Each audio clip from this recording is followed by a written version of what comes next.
아멘. 예수님을 믿고 나서 한참 시간이 지난 뒤에 믿기 전에 자신의 모습을 뒤돌아볼 때 들춰내고 싶지 않은 생생한 기억들, 그런 기억들로 인해 마음이 괴로움을 당하는 것을 경험해 본 분들이 있을 겁니다. 왜 그때는 그랬을까? 스스로 생각해 보면 얼굴을 들 수 없을 정도로 그런 부끄러운, 화끈거리는 그런 마음을 만나게 됩니다. 기억 속에 없었으면 좋겠건만 분명하고 생생하게 떠오르는 그런 기억들, 현실같이, 지금 벌어진 일같이 느껴지기 때문에 마음이 불편해지기도 합니다. 이것은 바울에게도 그대로 있었습니다. 바울은 하나님을 위한다고 열심을 냈던 일이 돌아보니까 하나님을 대적하는 일이었다는 것을 발견했어요. 그래서 고린도전서 15장에서 내가 하나님의 교회를 핍박했다 이렇게 말씀해요. 이 고백을 할 때는 자기가 그 옷을 맡아서 이렇게 가지고 있습니다. 그 옷이 누구의 옷이었는가? 스데반 집사의 옷이었어요. 그리고 돌로 쳐서 죽이는 것이 마땅하다고 여겼던 그 사건이 가슴을 찌르듯이 파고들었을 거예요. 내가 하나님의 교회를 핍박하였다. 그러면서 내가 죄인 중에 괴순이라 이렇게 말해요. 이것은 그냥 하고 싶은 말로 이렇게 하는 게 아니에요. 우리 신자들 중에도 내가 죄인 중에 괴수입니다라고 이렇게 기도할 때 고백하는 분도 있고 스스로 자기가 그렇게 악하다 이렇게 말하는 분도 있는데 과연 그것이 하나님과 대하여서 바울과 같이 이렇게 하나님을 핍박했던 것 때문에 느껴진 죄인 중에도 정말 말 못할 그런 괴수입니다 이렇게 말하고 있는지는 그것은 모르는 거예요. 바울이 이런 고백을 할 때는 자기의 믿기 이전의 모습을 뒤돌아봤을 때 그렇다는 거죠. 이렇게 예수 그리스도를 믿기 전에 신자의 삶을 로마서 6장 21절은 너희가 그때 무슨 열매를 얻었느냐 이렇게 질문해요. 그러면서 이제는 너희가 그 일을 부끄러워하나니 바울처럼 또 저와 여러분들의 믿지 않았을 때의 그런 모습. 여기서 믿는다는 건 거듭나는 걸 말해요. 거듭남으로 예수 그리스도를 진정으로 이렇게 믿게 되는 그 상황이 된, 자기가 변화된 그런 새 생명 얻은 것을 확인한 그 시점과 전과 후를 볼 거예요. 이제는 너희가 그 일을 부끄러워요. 뒤돌아보니까 그게 부끄러워요. 그 이유가 뭐냐? 그 마지막이 사망이었기 때문이다. 내가 그때 뭔가 열심을 냈지만 뭔가 이 세상 가운데서 이룬다고 하고 살아갔지만 그 끝이 그 결국은 사망이었다. 죽음을 향해서 그냥 그렇게 질주하던 그런 자기 자신의 모습을 들여다보는 거예요. 그래서 그것을 바울이 이렇게 말하면서 자기 자신의 그때 당시에 그 부끄러웠던 믿기 전의 일들, 사망을 향해서 달려가던 그 아찔한 삶이었다라는 걸 이렇게 고백해 주는 거죠. 그 믿기 전과는 달리 믿고 난 이후에는 어떻게 됐는가? 하나님과의 관계가 화목하게 되었고 이제는 예수 그리스도를 닮고 거룩한 삶을 추구하는 그 상태에 들어왔다는 거예요. 마음이 변화를 받아서 날마다 그리스도를 닮아가기 위한 열심이 마음속에서 하나님을 향하도록 변화가 일어났다는 거죠. 사실 믿는 우리의 삶을 돌아다 보면서 믿기 전의 삶을 부끄러워하고 기억에 떠올리고 싶지 않아 하는 것 자체가 나한테 변화가 일어났다는 증거가 되겠죠.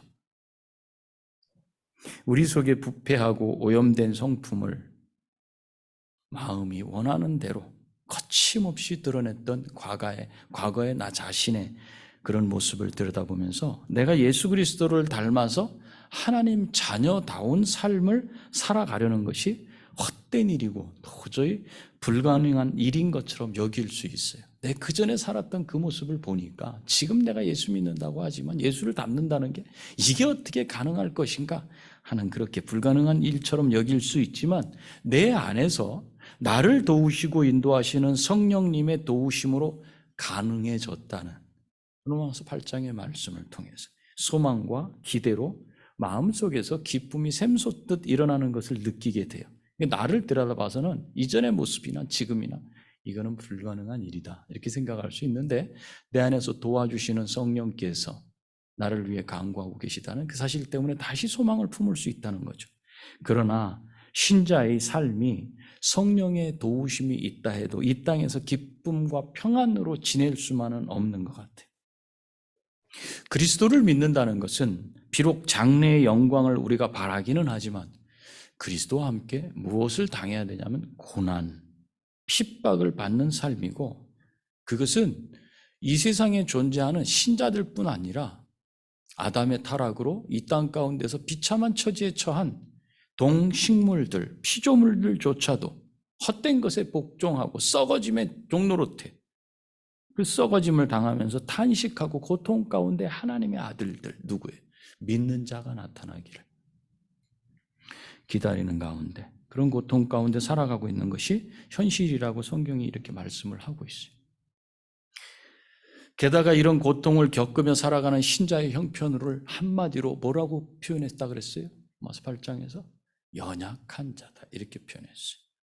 성령의 도우심과 보호심과 은혜 가운데 살아가고 있지만 정작 신자는 자기 자신의 영적인 형편과 상황을 알지 못하는 어린아이와 같은 강가에 그냥 그 물이 좋다고 그 앞에 들어가려고 한 발짝만 더 내디디면 들어갈 것 같고, 절벽에서 저 길을 바라보면서 그냥 멋있다고 이렇게 느끼면서 한 발 더 가면 떨어질 것 같은 그런 앞을 볼 수 없는 그런 맹인과 같이 영적인 무지 상태에 있다는 것이 신자의 현실이라고 로마서 8장은 말했어요. 우리 안에 성령이 계시지만도 불구하고 한치 앞을 알 수 없다, 영적으로 볼 수 없는 그런 것이 우리 신자의 현실이라는 거죠. 매일 매순간 하나님의 도우심과 은혜를 구해야 하는 처지에 있음에도 중요한 건 뭘 구해야 될지 몰라요. 나한테 지금 뭐가 가장 필요한지도 몰라요. 그 영적인 맹인이에요. 보지 못해요. 느끼지 못해요. 그런 상태에 있다는 거죠. 그러니 불안하고 염려하고 무슨 일만 생기면 두려워하고 불평하고, 거기다 내가 구원받은 게 맞는지 의심하게 돼요. 이런 연약한 신자를 위해서 성령께서는 말할 수 없는 탄식으로 하나님의 뜻대로 구하고 계시면서 우리의 연약함을 도우시고 우리에게 일어나는 모든 일들을 다 사용하셔서, 하나도 빼지 않고 다 사용하셔서 선을 이루게 하신다는 선언이 우리를 구원의 확신을 갖게 하고 불안과 두려움과 염려로부터 벗어나게 하는 것 같아요.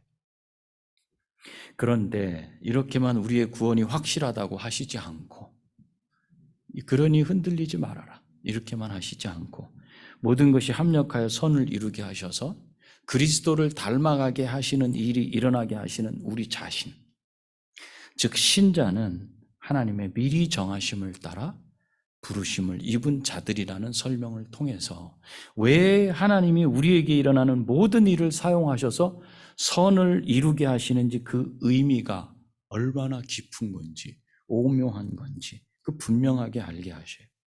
내가 예수 그리스도를 믿어서 하나님 앞에 서게 된 것 자체가 하나님의 예정하심과 우리를 부르신 것으로 이루어진 것이기 때문에 그래요. 내가 무엇인지 행하기도 전에, 어떤 성품을 갖고 어떤 행동을 하고 어떤 생각을 하는 존재인지가 나타나기도 전에 하나님의 정하신 뜻에 따라서 우리를 부르신 것을 근거로 우리의 구원이 이루어진 거예요. 우리의 구원의 근거는 하나님의 예정하심과 때가 됐을 때 부르심과 의롭다 하심과 그리고 영화롭게 하셨음으로 이루어진 게 우리의 구원이에요.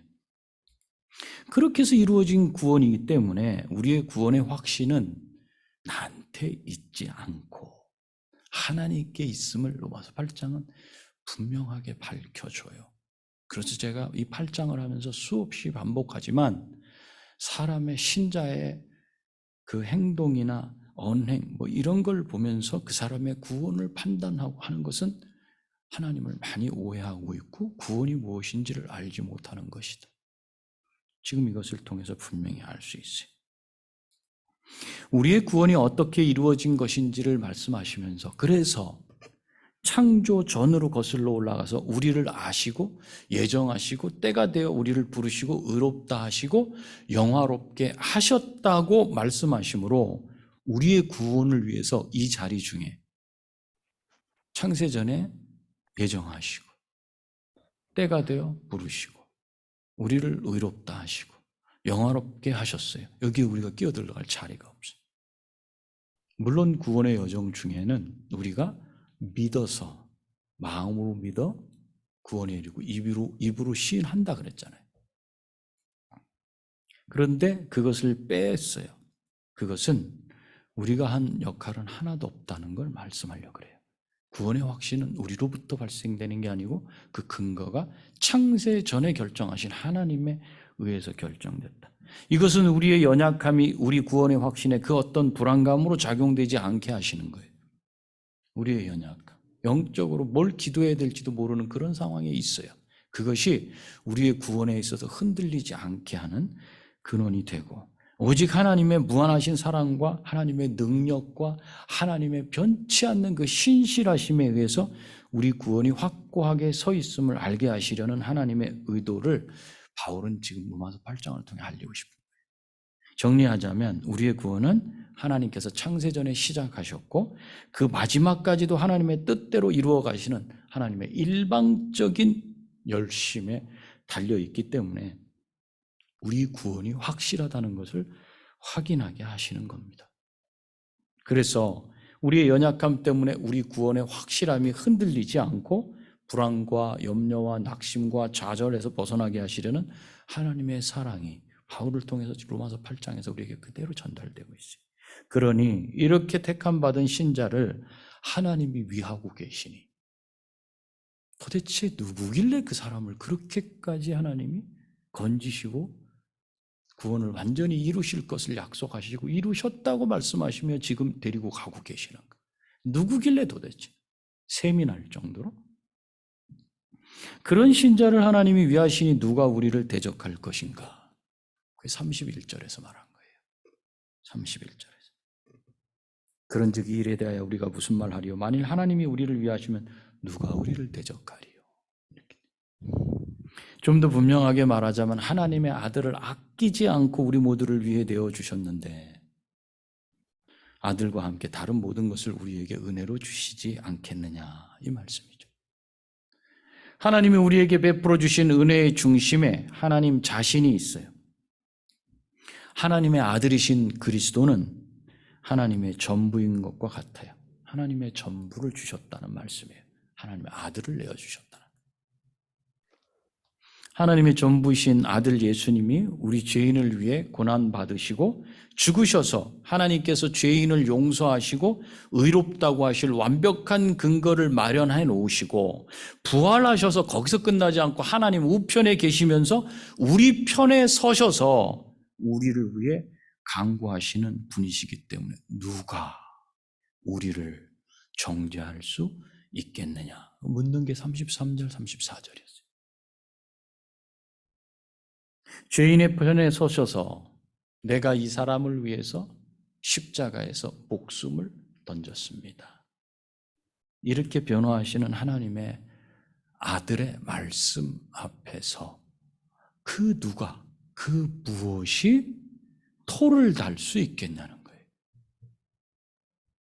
그래서 바울은 우리를 위하시는 하나님의 사랑을 찬양해요. 오늘 35절부터. 누가 우리를 그리스도의 사랑에서 끊으리요? 환난이나 공고나 박해나 기근이나 적신이나 위험이나 칼이랴? 기록된 바 우리가 종일 주를 위하여 죽임을 당하게 되면 도살당할 양같이 여김을 받았나이다 함과 같으니라. 그러나 이 모든 일에 우리를 사랑하시는 이로 말미암아 우리가 넉넉히 이기느니라. 하나님께서 아들을 내어주시고 하나님의 아들 예수 그리스도는 십자가의 죽으심으로 우리 죄를 사하실 근거를 만드시고 부활 승천하셔서 하나님 우편에서 우리를 위해 강구하시는 것으로 우리의 구원은 확실하고 이렇게 하신 하나님의 사랑에서 끊을 수 없음을 선포하고 계시고 그러나 누가 우리를 그리스도의 사랑에서 끊으리요? 이 질문이 나와요. 그것은 우리의 삶, 하나님 우편에서 변호하시는 예수 그리스도가 계시고 이 구원이 나로부터 시작된 게 아니고 하나님께로부터 시작된 확실한 것이지만 이 땅에서의 삶은 만만치 않다는 걸 말해줘요. 누가 우리를 그리스도의 사랑에서 끊으리요?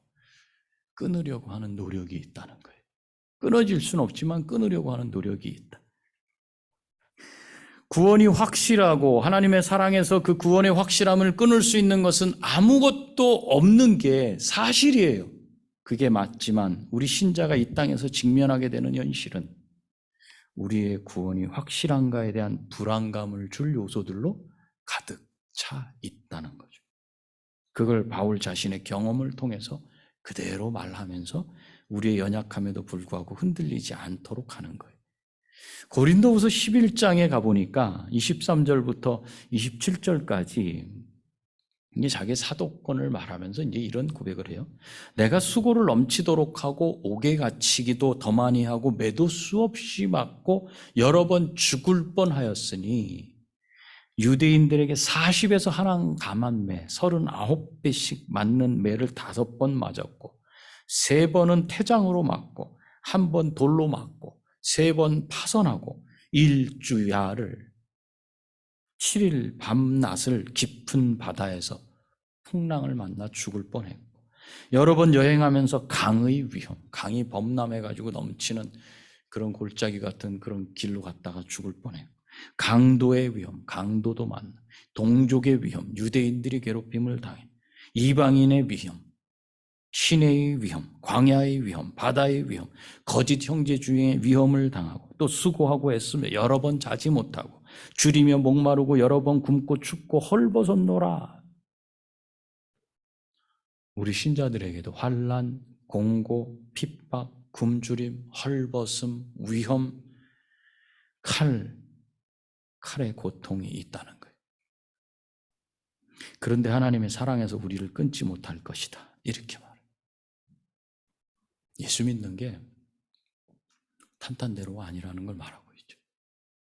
이것은 로마서 5장 8절에서 우리가 아직 죄인 되었을 때 그리스도께서 우리를 위하여 죽으심으로 하나님께서 우리에 대한 자기의 사랑을 확증하셨느니라는 말씀에도 나타나듯이 하나님의 사랑은 우리가 죄인 되었을 때 부어진 것이기에 우리 구원에 대한 확신과 소망은 우리가 현실에서 당하는 일들로 인해서도 결코 끊을 수 없다는 걸 알게 합니다.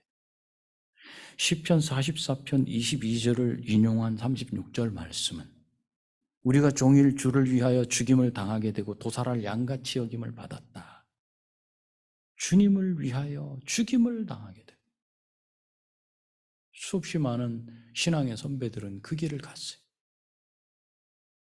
도살할 양같이 그렇게 여김을 받았다. 그런데 시편 44편의 내용은 이렇게만 보기에는 너무 단순해. 이렇게 단순하지는 않아요.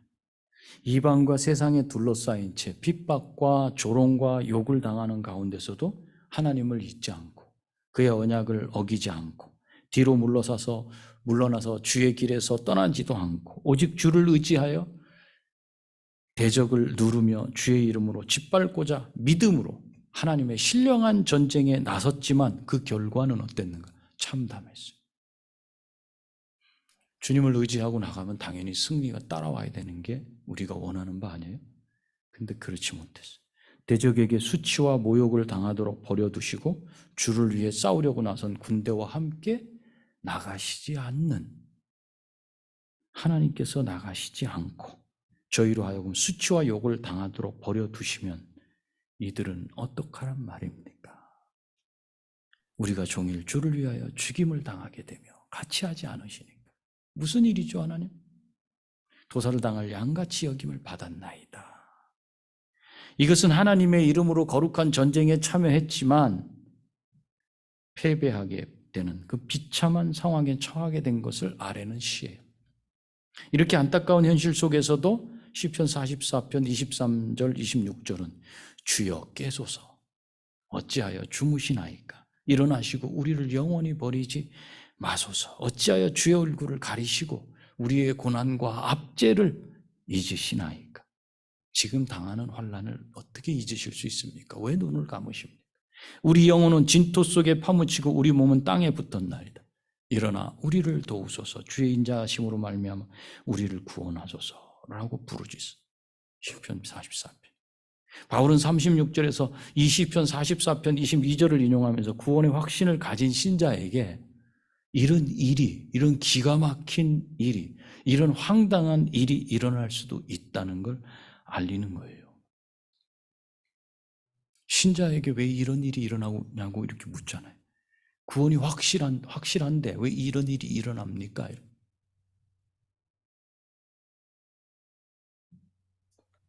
그러나 신자에게 이런 일이 일어날 수도 있다는 거예요. 그래서 고린도전서 4장에서 하나님이 사도인 우리를 죽이기로 작정된 자같이 끄트머리에 두셨으며 우리는 세계 곧 천사와 사람에게 구경거리가 되었노라. 모욕을 당한 즉 축복하고 박해를 받은 즉 참고 비방을 받은 즉 권면하니 우리가 지금까지 세상의 더러운 것과 만물의 찌꺼기같이 되었도다. 하나님을 위해서 산다고 하는데 하나님은 함께 하시지 않고 버림받은 것 같은 일을 당하고 나니까 그 다음 어떻게 될까요? 더 이상 믿음의 자신을 붙들어 맬 수 없어요. 그래서 절망할 수밖에 없음에도 그리스도 안에서 베푸시는 하나님의 사랑은 이런 일조차도 넉넉하게 이긴다. 이렇게 말씀하고 있어요. 욥은 어땠어요? 욥의 경우처럼 자기 재산이 다 날라 가진 것을 다 가져가신다 해도 욥은 견딜 수 있었어요. 신자는요, 그가 가지고 있는 그 모든 것을 하나님이 다 걷어가셔도 견딜 수 있어요. 사라져요. 살 수 있고 누리던 거 좀 못 누리고 그렇게 하면 살 수 있어요. 그런데 어떤 환난을 당한다 해도 하나님이 함께 하시면 일어설 수 있고 견딜 수 있는데 소망을 가질 수 있는데 하나님이 나를 버리셨다고 생각하면 소망을 어디다 붙들어 맬 수 있어요? 예수님도 죽음 앞에서 내 하나님이여, 내 하나님이 어찌하여 나를 버리셨나이까 이 고백을 하셨어요. 겟세마네 동산에서 예수님께서 잡히시기 전에 기도하실 때 땀방울이 핏방울이 되는 그 고통 가운데 울부짖음과 기도가 무엇이었는가? 이거지요. 하나님 아버지와 분리되는 거, 떨어지는 거, 하나님이 같이 안 하시는 거. 그게 불가능한데 육신의 몸을 입고 오시고 죄를 뒤집어 쓰는 예수님은 하나님과 함께 할 수가 없었던 거예요. 그래서 이 고백을 하신 거예요. 어찌하여 나를 버리셨나이까? 하나님으로부터 버림받는 고통, 이것이 가장 큰 거예요. 욥도 이것이 가장 큰 거였지. 뭘 가져가고 걷어가시고 지금 당장 우리가 죽을 것 같고 경험이 안 되니까. 그렇지만 하나님이 나를 떠나셨다는 느낌이 딱 오게 되면 그때는 소망이 없어지는 거예요. 그때는. 그렇지만 예수님은 아버지여 내 영혼을 아버지 손에 부탁하나이다. 이렇게 하나님을 신뢰하고 그 믿음을 고백하고 떠나시지 않습니까? 아버지 손에 부탁하나이다. 그렇기 때문에 그리스도를 믿는 우리는 그리스도 안에서 우리에게 주시는 하나님의 사랑으로 인해 이런 고난 속에서도 믿음에서 흔들리는 유혹을 이길 수 있는 거예요. 그래서 38절 39절처럼 내가 확신하노니 사망이나 생명이나 천사들이나 권세자들이나 현재일이나 장래일이나 능력이나 높음이나 깊음이나 다른 어떤 피조물이라도 우리 주 그리스도 예수 안에 있는 하나님의 사랑에서 끊을 수 없으리라. 이렇게 우리의 구원은 그리스도 예수 안에 나타나 있는 우리를 향해 아들을 보내신 그 무엇도 그 누구도 끊을 수 없는 하나님의 사랑 안에 있기 때문에 안전하다는 거예요. 우리의 구원이. 그리스도는 현재 일과 미래의 모든 일과 모든 일의 그 상황을 다 주관하시고 모든 영역, 깊음이나 높음이나 어느 곳이든지란 뜻이에요. 이 지구상에, 이 우주에 어디서든지 그것들을 주관하시고 모든 피조물을 다스리십니다. 이런 그리스도 예수 안에서 하나님은 우리를 사랑하신다. 그래서 신자는 그 어떤 환난과 이해할 수 없는 어려움도 우리를 그리스도 예수 안에 있는 하나님의 사랑에서 끊을 수 없음을 기억해야 되고, 하나님께 더 가까이 가는 신자는 어떻게 되는가? 하나님께 더 가까이 가면 무엇과는 더 멀어져요? 세상과는 더 멀어져요. 그럼 어떻게 되는지 아세요? 그럼 세상으로부터 점점 멀어지면 세상의 적대적이 돼요. 적대적이 돼서 고난은 어떻게 되는가? 가중되는 거예요. 여러분이 세상을 가까이 하면 하실수록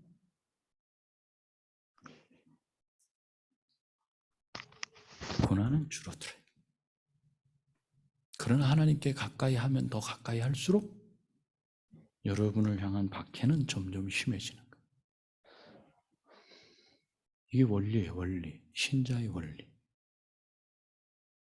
그걸 잊지 마시고 끝까지 감당해내시고 소망을 가지고 기쁨 가운데 서로 위로해. 교회가 아무 문제 없이 우리는 평탄합니다. 교회 아니죠. 점점 하나님께 가까이 가려고 하다 보니까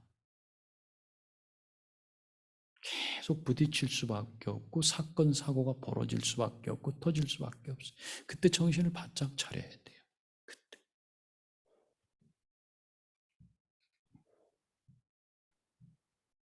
우리가 끝까지 이 길을 감당하시면서 기쁨 가운데 서로 위로해주고 서로 기도해주고 격려해주고 우리 안에 흠이 있다면 흠이 있는 것 하나님 앞에 다 내놓고 세상으로부터 점점점 멀어지고 하나님께로 더 가까워질 때 나를 통해 세상에 푹 빠져 있는 사람들이 구원받는 역사가 일어나요.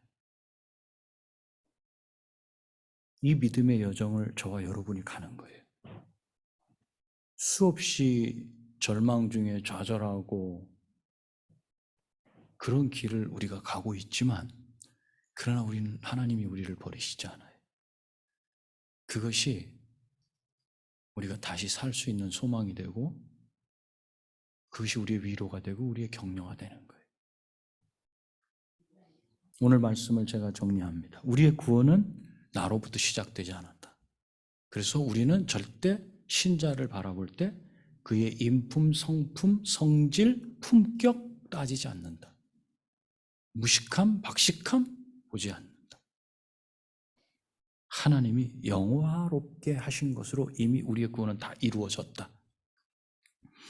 그러니 삶의 현장에서 만나게 되는 하나님이 함께 하시지 않을 때만 일어날 것 같은 고난이 있을 때 그 고난이 눈에 보이는 다른 사람으로 인한 것이든지 자연 환경으로 인한 것이든지 나 자신의 실수나 욕심의 실패로 인한 것이든지 보이지 않는 마귀의 유혹으로 인한 것이든지 간에 내가 나기도 전에 나를 예정하시고 때가 되어 부르시고 의롭다 칭하시고 영화롭게 하신 하나님의 일방적인 사랑으로 인해 확신이 불신으로 바뀔 수 없음을 반드시 기억해야 됩니다.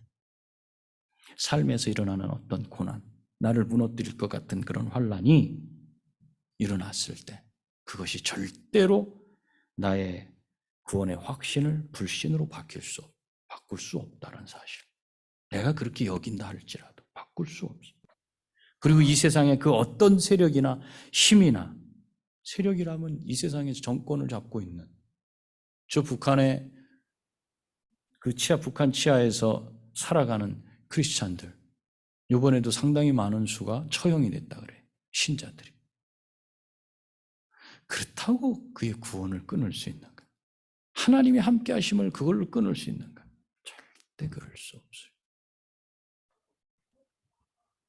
그들은 우리가 누리는 것보다 아주 적게 누리고 먹을 것 덜 먹고 그들은 굶주림, 헐벗음, 이런저런 위험, 바울과 같은 그런 상황에서 매맞음, 고문당함 그런 걸 다 경험하고 산 사람들이에요. 그러다가 할렐루야 하면서 주님께 간 사람들이. 우리 옆 나라에 그런 분들이 계시다고요. 우리하고는 완전히 다른 신앙의 삶을 사는 분들이 계시다고요. 그들이 그런 환난을 당한다고 구원의 확신이 사라지고 없어지느냐? 그렇지 않다는 거예요. 하나님께로부터 시작된 구원, 하나님이 완성시키기 때문에 그렇다는 거예요.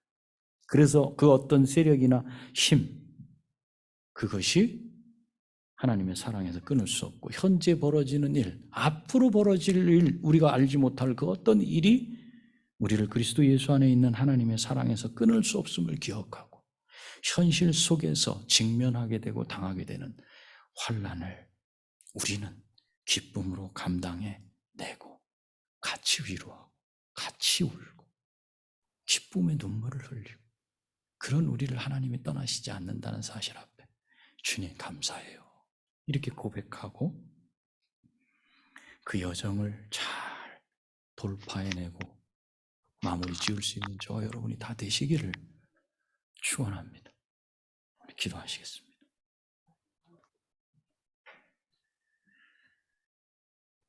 아무것도 아닌 저희들 참 고집세고 참 말 안 듣고 그렇게 우리 마음속에 떠넣어주고 가르쳐주시고 보여주셔도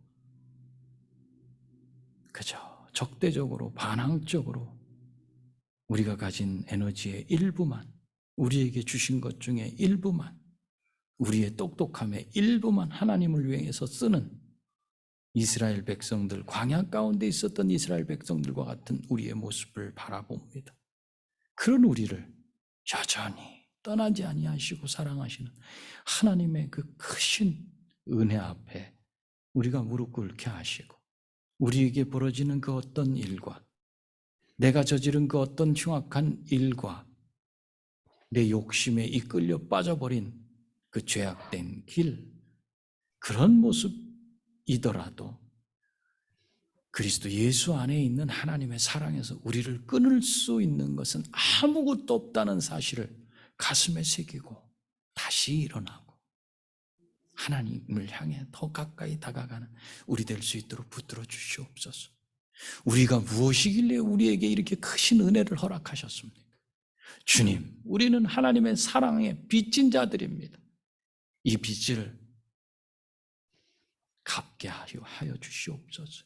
우리의 삶을 통해서 우리의 생명이 붙어있는 날 동안 다른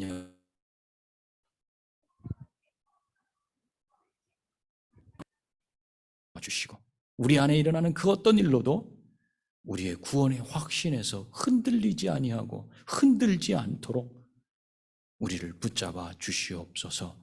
예수님의 거룩하신 이름으로 기도합니다. 아멘.